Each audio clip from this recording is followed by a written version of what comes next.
Okay. So he told me that you learned the halachas of Chadash or Yoshon, whichever you want to call it. So I'm going to come out and not talk about anything that has halacha to it. I'm just trying to help you understand the mitzias or where things belong. Excuse me. Where things are holding at as far as keeping Chadash, keeping Yoshon. Now's a really safe time in the year to think about it, because even if you walk out of, even if you walk out of here and you say, "Oh my gosh, yeah, we're going to do this," you have 6 months until you have to actually get to work on this. What? You have your wife to deal with too. Correct. So I'm going to talk about. I'm going to break when I talk about into two parts. One is a little bit historical, just to help you understand where things belong, and the other part is more practical, with its own twist to it. Okay, so I break our history of this into four parts. Okay, one I'm going to call it just the Alta Haim. Okay, before World War II. Okay, Yidden living in Europe. There were. I'm not sure exactly what Matthias was, but I know the Matthias part of it was that people struggled financially. I know that things were, they had limited amount of ability to figure out things, what was going on. The Ramah said that you could be samach on a sex seker. You learned about that. And most of the people did that, except for Mamash Yechidi Skula, who were makbid, who made big efforts to find out where their beer came from and things like that. Okay, but then after World War II, when Yidden came to America, there was kamat, nobody who was doing anything to be careful about a chadash. But there was a reason. There was part of it was because just of where people were holding it, just where the tzibur was holding it, but also because in the United States there were tremendous surpluses. Okay, the United States used to make way more of grain than it needed. It put away years worth of grains. It exported to all kinds of countries in the world, and there was so much of it that practically everything was yashin. Okay, in practice, it was so common, everything was so likely to be yashin that people, even though someone who wanted to be careful about it, I don't know if they could have found out the truth, how much exactly the details, but in practice, there was so much stuff stored up that everything was chaltam yashin. Was like there wasn't such a problem doing that. Okay, today? What? No. So then, as over the years, things changed. Okay, things changed about the market, and all of a sudden there's no more surpluses at all. No. The government will tell you exactly how much grain is in storage, and when it's going to run out. Okay, so come the phase, a certain months in the year. That's it. We're finished with last year's stuff. The government will tell you how much is there. We know exactly how much is running out. So as this switched over, there became less and less stored up grain that was always going to be Yashan, and people became more careful about what the Shemiras and Mitzvahs, and people had a possibility of figuring out what was going on. All of a sudden, things started switching to people started saying, "Hey, there's this thing, exactly Ramos Svek maybe it's so clear, maybe it's not so clear. Could we be Samach on it? Exactly, does everything belong where it's supposed to be?" All of a sudden, they started, and then together with knowing that the Metzias was changing, that things there were more possibilities of Chadash. When does Metzias start to change? This is, I'll say, in the 70s maybe, but I'm not. I don't know if we could put a finger onto it. But things changed. Things had to do. Things the Cold War played a role into it, and government supporting farmers, all kinds of things played roles into these things, and things started switching over. And so, what was going on is that some people were just like, listen, we never cared about this. We don't have to care about this. That's what some people. That was what's wrong if Zaidi did like that. Then I should do it also like that. But then other people were like, wait a second, but for my Zaidi, this is the Metzias, and for me, it wasn't so much the Metzias. So things were slowly switching over. So the other things that were happening at the same time. Okay? Other things were happening also is that this is even more more recently. Is that companies, every package that you pick up nowadays has on it ink jetted onto it, some kind of a code that tells you all kinds of information about it. Okay, to most things it looks like gibberish. Okay, there's all kinds of just a string of letters and numbers. But if you know what you're doing, you could read that and you could find out a lot of information from that code. So companies started being more marked on this. Companies nowadays are very careful. All kinds of things have to be tracked. I was at a company a few days ago, and they told me that their rule is they have to, within 2 hours, if someone reported a problem, within 2 hours, be able to figure out exactly which thing that came from. All the ingredients, all the way back to where it came from, to 2 hours to figure out exactly what has to be recalled. If someone called up today, something went wrong, they got sick from this thing, they could figure within 2 hours from all the stuff that they made exactly what day that was made on, and where, every product about this thing. So the companies are very into that. It's become more and more like that. And so people started realizing, hey, we could figure out whether this was made before Pesach or after Pesach. And together with that, people involved, like me, involved in hashgacha, became more connected to what goes on in companies, more of an understanding of what's happening. So as this is all going on. Of we have more information together with there being less food being Yashin. Okay, at the wrong times of the year, less food is being Yashin. So these things are together with people becoming more, in general, being more marked on pratim of mitzvahs, all of a sudden came together to now much more people are keeping Chodesh. Now, that was all sparked by Mr. Herman. Okay, there's a person who he started quietly, literally 50 years ago, quietly preparing information in Muncie, information for the people around him who wanted to keep Chodesh.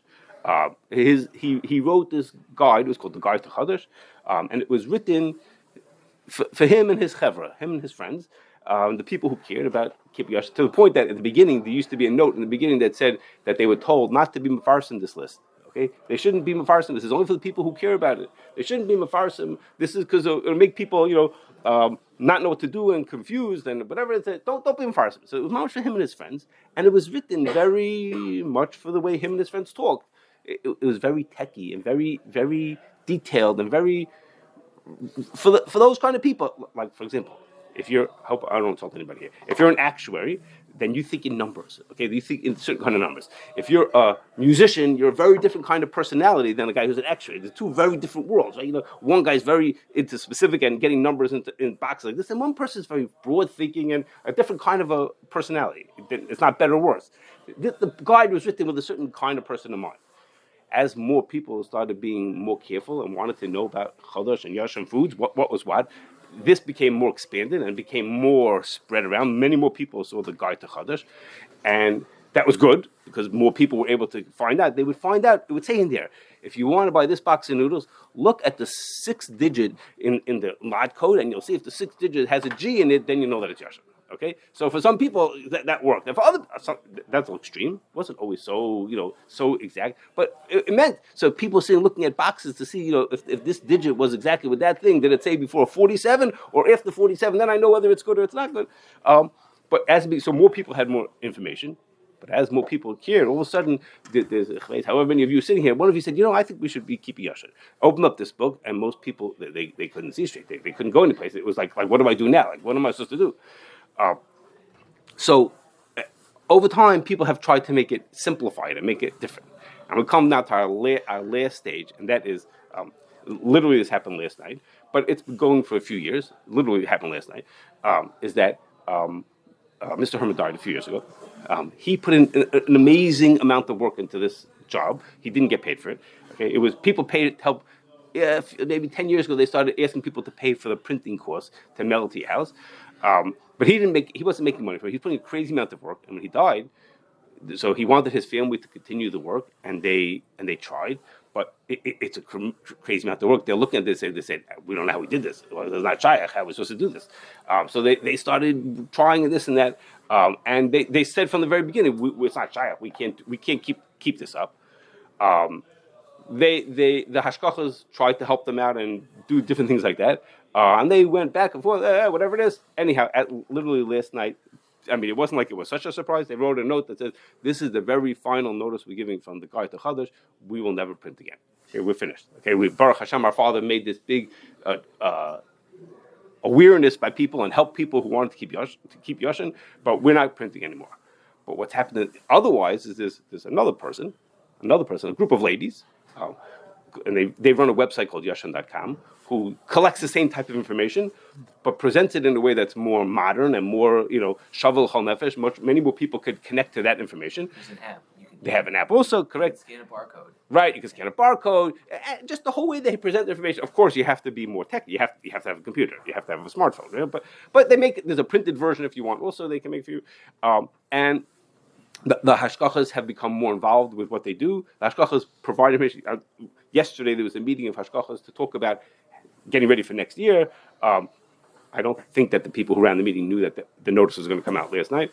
But so there's a lot has happened to help with information. I mean, information meaning someone on the phone there is the one who oversees the hashgacha for almost all the flour that everybody eats. Okay, so he says, I can tell you when they start getting in the new flour. So we don't have to guess. We don't have to wonder when it's going to be when the new flour is coming. He says, I work with these flour mills all over the country. I know exactly what's going on. Okay, and so he's much more connected than Mr. Herman sitting in Muncie, who was able to do. He did what he did, but the people in Hashgacha have their own connection to be able to do it. Okay, so that's all historical. If I could help you. Okay, so we were holding today is that. I'm going to tell you now some of the practical parts of it, but what we're holding today is that, in fact, there's lots of the food that come after Sukkot time. There's lots of the food that will be Chodesh, and it's something that's trackable and traceable. Whether does Ramaz Sfek is going to apply in that case, if I pick up the package and I can see on it, but if I just spend a minute, I can figure out whether this product is Chodesh or Yoshon. Does Ramaz Sfek applies? So that you could ask a shayla what you should do in that case, whether you should eat it or not. But we're very able to connect it. I'm not saying it does. What? What's the time that it does apply? Was 100%. Okay, I'm not going to say in halacha. So we could, but yeah, you could. This. What? I'm not saying it's impossible. You know, if you want it, you know, if you're sitting the right person, the Bach says that you're safe. You do whatever you want. I'm covering you. You know, so okay, you say I'm not saying that's the only side, but right now we're holding at a point. I'm telling you, the person can say to you, I know when the new flour came in. Well, let me throw one more piece of information. I forgot to write that on my notes. Piece of information. The American government. This is maybe also new. The American government tracks. You pay for this. Okay, you're paying for this. The American government tracks every crop and every commodity. Every crop in every state every week to know where it's holding at. So you want to know how much cotton in South Carolina, I don't know where cotton goes, in Alabama, this week, how much of it has been planted and how much is at this stage of growth. And this stage of growth, the government knows exactly. Okay, they have statistics. So you want to know where the wheat is. You want to know, was the wheat planted before Pesach or after Pesach? Was it Chodesh or was it not Chodesh? The government tell you exactly what percentage of it in every state. You want to know how much in North Dakota was planted before Pesach and after Pesach. The government has the statistics about it. Okay, so it's not an exact how much to the penny, but they write it like it is. But it's very how much is planted, how much is at this stage of growth and at this stage of growth for every crop in every state every week. Okay. So we have a good handle on what's going on. Okay, so it happens to be every year, especially this year they had come on. It was in Ibiyar, so for sure they planted everything after Pesach. Come on, we know it's such a late year. Anyhow, what we didn't know is that it was also very rainy those weeks, and they weren't able to plant. So the people look at the stats said it's not known. Roiv the stuff was planted was after Pesach, or after when it has to be. Okay, so let's now talk about the Chameshus Min Dagan. Okay, there are only 5 grains that need to be Yoshon, right? Like rice and corn don't make a difference. Only the Chamishas Min Dagan, wheat, rye, spelt, oats, and barley. Okay, the 5 grains have to be. The broadest version of it is that the shilas that we have come from Rosh Hashanah to Pesach. Okay, that's the broadest amount of when are there potential things that could be Chodesh in the market is from Rosh Hashanah to Pesach. Okay, so the good news, I'll tell you the good news first, is that spelt and rye are always Yoshon. Okay, which is to say, they're winter crops. They're planted in the winter or before the winter. By the time they're harvested, it's after Pesach, so it's always Yoshon. Okay, now don't go buy rye bread because rye bread, of course, has wheat flour in it also. Okay, but spelt and rye, those are always Yoshon. Okay, so that's the good news. So if you want to live on spelt from Rosh Hashanah to Pesach, you're good. You're safe. If you want to just eat spelt. Not all the Maisa. Okay, now the next of the 5 grains that we think about is barley. Barley comes to market. It's planted springtime, meaning around Pesach time. It was not planted before Pesach. So and it comes to market Be'erev Rosh Hashanah time. Okay, so from Rosh Hashanah to Pesach, there's potential that the barley that you have is Chodesh. what do you do? Where would you come across the barley?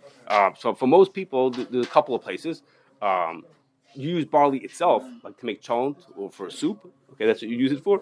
Or the next thing that it's used for, that's one type of thing. That's right away from Rosh Hashanah. It's already coming to market. And the next thing is you can malt barley, which is you take barley and you start to let it grow a little bit, and either turn it into something called malted barley, like you have in cereal. You've probably seen it. You look on the cereal box and the cornflakes or Rice Krispies, and it'll say malted barley. That's for barley. That's whatever the process is. It starts to grow a little bit, and it makes it into a sweet product. Or you make beer out of it. Okay, there's other two big things that people make. So those start from like Hanukkah time. Okay, that takes a little bit. That time's like Hanukkah time. Okay, so what am I supposed to do if I wanna make sure that I'm only eating Yoshon of these things? So before I give you some information, I just want to tell you something like this. There's a rule. There's a I don't know what do you want to call it. There's a thing that people called the 80-20 rule. Okay, and that is to say is that you can get 80% of the benefit for just 20% of the work. Okay, and the last 20% of the benefit takes 80% of the work. So that means if as you listen to me and you hear, I'm going to say you could try this, you could do like this, So I'm going to point out to you that for a minimal amount of effort, for 20% of effort, 80% of the food that you have could be Yoshon. So a person shouldn't say, well, if I can't do the last little bit, I can't do the last effort to get to the very end, therefore I should do nothing. Okay, maybe you should talk to your Rav before you listen to what I'm saying. But a person shouldn't say since I can't do 100%, therefore I should do 0%. No, you could do 80% with very little effort. You could do kamat. You could be eating everything Yoshon with very little effort. So someone here mentioned about talking to their wife. You know what I mean? So if you say to your wife, listen, we're not going to be perfect. No, it's not going to be perfect. Or maybe for the first few years we're not going to be perfect. But we could be almost perfect with very little effort. Then I see advantage. I think a person should say, so if I'll do nothing, well, why would you do nothing? You could do almost all of it like that. Okay, so like this. So the first thing is like this. When we're talking about barley. Particularly plain barley, like you'd put into a cholent. Nowadays, because more people have started to want to eat Yoshon, there are brands that are always Yoshon. Okay, all you have to do is open up eatyoshon.com. The Star K has narrowed down the information from Yoshon.com into what they call a quick guide. It's on like one page, or maybe it's 2 pages. And on that page, it'll tell you these brands are always Yoshon. For example, it'll say these brands are always Yoshon. So let's say you find out that in Kol Tov, they sell 3 brands of barley, okay? And one of them is always Yoshon.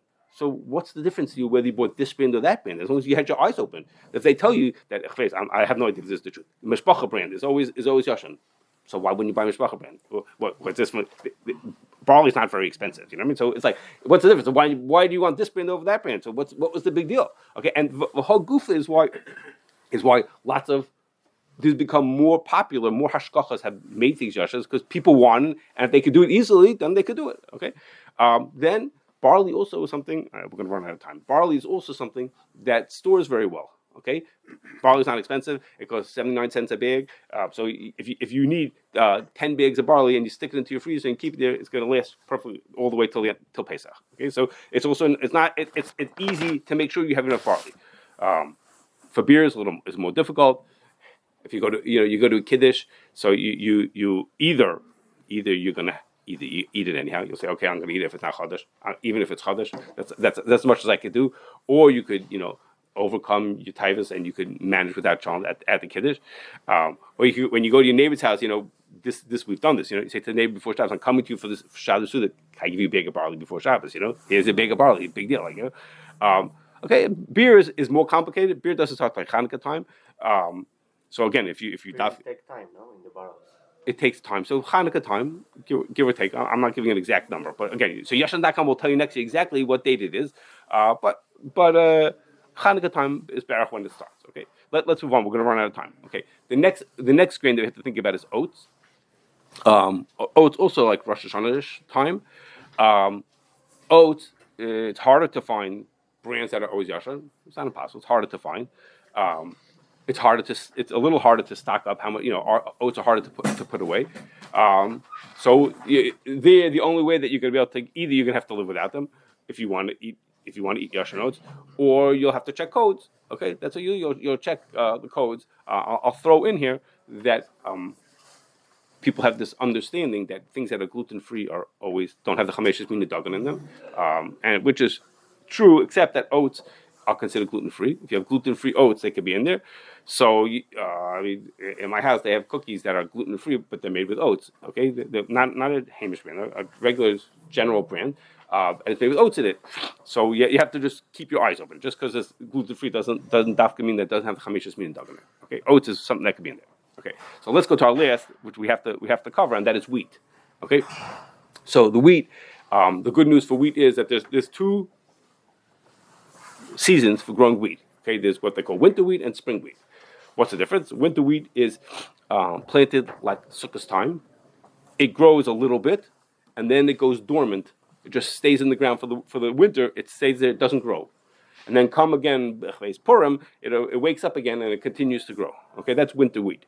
That comes, it gets harvested in the spring, like Shavuos time, and it's always Yoshon because it was planted well before Pesach. It was planted Sukkot time. It wasn't harvested until Shavuos time, so it's good and it's always Yoshon. Okay, winter wheat is used for making things that are crunchy, like crackers and matzah and things like that. Okay, so winter wheat, it has to do with the protein level in it. It's a different thing than spring wheat. It grows differently than spring. I'll get to spring wheat in a second. So things that have winter wheat are always yashan. Okay, there's a shaila. One day we'll talk about there's a shaila because they package it on the same equipment as they do spring wheat. Okay, it has its own interesting shaila. We'll deal with that a different day. Okay, but for our purposes, winter wheat is always yashan. So those kinds of foods you're safe. Okay. Another thing is that things that could be made with any kind of flour are going to be made with winter wheat. Okay. Spring wheat is more chashav. It's more specific what you do it for. Spring wheat is planted Pesach time. That's when it's planted, and it comes to market. It gets harvested in the summer, like August time. It's used for anything that's going to be soft or chewy or fluffy, like bread or pizza or rolls or things like that. That's what you do with spring wheat, okay? Because it has higher protein levels. That's what you do with it. So bag of wheat that you buy. Bag of flour. Bag of flour. That's where the guide, the Chodesh, or the people nowadays will tell you what's inside that bag. So if you buy bread flour, almost for sure you're getting spring wheat. That's what it's good for. It's meant for bread. If you buy what they call all-purpose flour, you're more likely to be getting winter wheat. But you won't know that unless you find out the information. So if you say I don't know, I say maybe it's winter wheat, you could just say I don't know. But you really could know either because the people will tell you, or you'll read the codes to know what you're looking at. First of all, you can notice if it was packaged before the stuff came to market. But also you'll know is because they'll tell you that plant in Tennessee, that's all they package is only winter wheat. That's all they do. They'll be able to tell you what's inside of that. The people who know. But have a place in the world. The winter wheat when here is summer, there is winter. Yes, like, correct. In Australia. Yes, correct. Australia. Correct. Something like this. So there are places like that. No. So I have to just tell you. We're going to run out of time, but I have to just tell you is that in Italy, all the flour is yashan because in Italy, all the flour that they grow, the way their seasons work, they always plant things before Pesach. Because they have a hot winter. Kacha, whatever the reason is. Okay, but guess what? In Italy, they import 3/4 of their flour from the United States. So it doesn't help that so you say, well, in Italy, it's all that's true. But guess what? But they get flour from what? Right, in Eretz Yisrael, they grow almost no wheat. Nothing grows locally. Right. They don't have rain. Okay, so their wheat comes from the United States or from Europe, so it doesn't help you to say that. So you have to know so that's what comes in the people who are involved in hashgacha. That's so they can help out because they're connected. Okay, let's move on to spring wheat. We're out of time. So if you want to eat things that are made with spring wheat, you want to make spring wheat. So the first thing is like this: most of the local bakeries, the pizza shops, and things like that are yashan. Okay, and if not every one of them, then you can find the one that is. So I'm not promoting one guy's business over the other guy, but if you say this guy, his pizza is yashan, his pizza is not yashan, so you want a yashan, so I'll go to that pizza shop. Okay, so not such a okay. Most of the people who produce like commercially, like people like me, like Reisman's Bakery, things like that, a lot of those people have become yashan because there's more demand for it, more people have asked for it. So again, I could buy this thing instead of that thing. Okay, if you need to buy ingredients, flour and breadcrumbs and things like that, either again there's brands that are going to always be yashan, or or you'll have to learn how to read codes. You'll have to learn how to read the expiration. Say, someone just on the phone yesterday, I only buy Hecker's flour with this and this code in it. I know that it's made in this plant. This many digits tells which plant it was made in, and I know that flour is always Yoshon. So I had to make a little effort. He did. He had to make a little effort. He wants to dafka buy that flour. He doesn't want to buy Hamish brand. He wants to buy Hecker's. Okay, but he knows he buys Hecker's flour with this code, with this thing in the code. He's going to know that he's going to buy Yoshon flour. Okay, the hardest from that side is breakfast cereal because it's made a lot of times with wheat and it's hard to store up. How much breakfast cereal can I put away? 50 boxes of cereal my kids eat every day. Not so easy to do. Okay, one other kind of wheat is called durum wheat. Okay, it's the wheat that you make pasta from. It's also a spring wheat. It's also a spring type wheat. It comes to market already at Sukkot time. It's already available. The pasta will be made from it. It's very hard to store pasta. It'll get bugs in it also. Aside anyhow, it's just very bulky. So the only thing you could do there, unless you read codes, which you could do, is buy brands out of Yoshon. Okay, a good Kultov is always selling brands out of Yoshon. Not on purpose. I don't know if he does it on purpose, but I mean it's available. Okay, you can buy it at other stores also. Brands that are specifically always meant to be Yoshon. I'll just to end by tell you there are some things that have flour in it like you weren't expecting it, like soy sauce and licorice. Okay, they have flour in them. Like you have to just read the ingredients, keep your eyes open. But other things that are always Yoshon are things like schnapps. Okay, schnapps is aged for a long time. Most schnapps is aged. Okay, so aged means it's always over there Pesach, so you're safe. Okay, or I forgot to throw. I should have mentioned this earlier. In the better hashkachas in Eretz Yisrael will only give hashkacha if something is Yoshon. Okay, even if it's made in Chutz La'aretz. Okay, so you're safe from that side. If you buy something with a better Israeli hashkacha, those foods will be Yoshon. It happens to be. I don't know if you know this, but if anything that's important in Eretz Yisrael has to be kosher. Okay, there's such a rule. You can make treif in Eretz Yisrael, but you can't import treif in Eretz Yisrael. Okay, so and one of the requirements is you can only import things that are Yoshon also. So if you get Cheerios from America sent to Eretz Yisrael, and Cheerios in America are not Yoshon, but Cheerios in Eretz Yisrael are Yoshon because they won't let them import them unless they come. That's part of their requirements. It has to be Yoshon. Okay, go figure, right? So if you can go there, if you want to pick up your Cheerios, right, you go back there and bring back Cheerios. Okay, fine. That's it. I'm sorry, we've got to run out of time. If you want to talk to after davening, say that. I'm sorry. I got to daven also. So.